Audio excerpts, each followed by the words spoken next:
silakan Gus. Ya, Silakan, ya. yuk. Apakah Nabi Muhammad Pakai adalah waktu dulu, Rabbul waktunya disetel dulu. Ummah? Disetel dulu waktunya. Oke.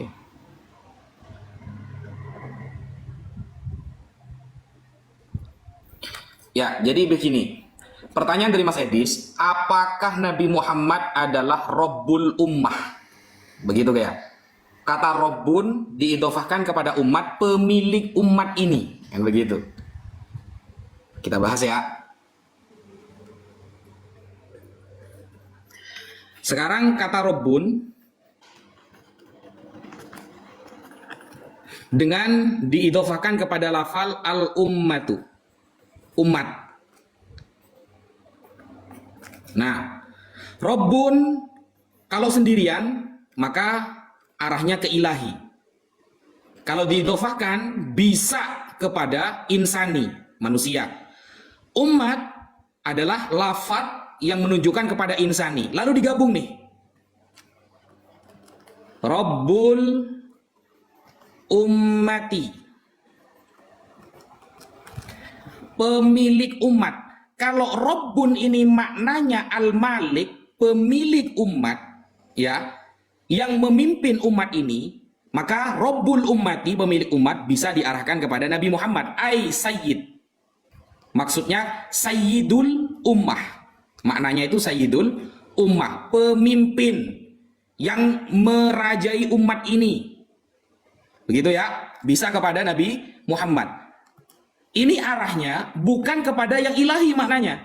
Kenapa? Kalau begini, Rabbun bertemu umat adalah orang yang menciptakan umat ini. Nah, gak bisa. Itu arahnya kepada Rabbun yang bermakna ilahi berarti nanti.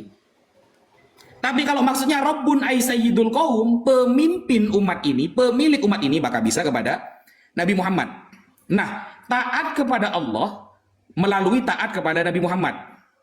Jadi begini ya, Mas Edis ya, Allah, kemudian Nabi Muhammad. Kenapa taat kepada Nabi Muhammad sama dengan taat kepada Allah? Apakah menunjukkan Nabi Muhammad bagian dari Allah? Tidak. Tidak. Begitu ya. Kenapa saya katakan tidak? Contoh, ada kepala sekolah mengatakan kepada murid-murid, taatlah kalian kepada guru. Barang siapa yang taat kepada guru, maka dia taat kepada kepala sekolah. Apakah guru ini bagian dari kepala sekolah? Tidak. Beda. Keluarganya bukan, tapi jabatan yang ada di bawah kepala sekolah. Guru, maka murid, kalau ingin taat dalam segala hal kepada kepala sekolah, melalui peraturan dari guru. Apakah guru ini adalah satu jenis dengan kepala sekolah? Enggak, beda. Kepala sekolah pemimpin, guru ini bawahan. Begitu. Kalau di sini berarti Allah ini sang pencipta, Nabi Muhammad adalah ciptaan. Begitu loh. Nah, kenapa kemudian orang yang taat kepada syaitan, kepada nafsu, hawa nafsu ya, kepada hawa nafsu atau kepada syaitan disebut dengan merobkan mereka, menuhankan mereka yang esensinya kepada ilahi, ya, karena pemilik semua ini adalah Allah. Yang mengatur aturan adalah Allah. Sehingga setiap sesuatu yang melanggar dari Allah, secara otomatis sifat ilahinya diarahkan ke sini. Yang tidak taat kepada Allah, berarti menuhankan nafsu atau menuhankan syaitan. Sekarang kita kasus Nabi Muhammad misalnya. Pernahkah Nabi Muhammad menyuruh sesuatu yang di luar persetujuan Allah? Nggak pernah. Ya, nggak pernah. Sehingga ketika tidak pernah, Nabi Muhammad masih koridor taat kepada Allah. Karena perintahnya tidak pernah melanggar apa yang diperintahkan oleh Allah. Koridornya masih ikut Allah, berarti hamba. Yang mengikuti Allah melalui Nabi Muhammad berarti statusnya hamba nih.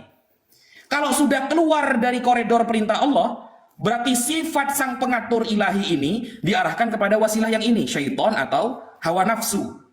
Karena melanggar aturan Allah berarti sama dengan mengilahikan hawa nafsu atau syaitan. Sama seperti hadis antalida, ada hadis ya, antalidal ummu robbataha. Ada seorang ibu yang melahirkan robnya. Nah, ini kita bahas nanti ya. Ada hadis seorang ibu melahirkan robnya. Apa maksudnya? Kita bahas setelah ini. Baik, terima kasih Gus. Ya, ini kalau kayak gini kan enak kita Gus bahasan kita. menerapkan. Jadi kita bahasan kita ini bahasan betul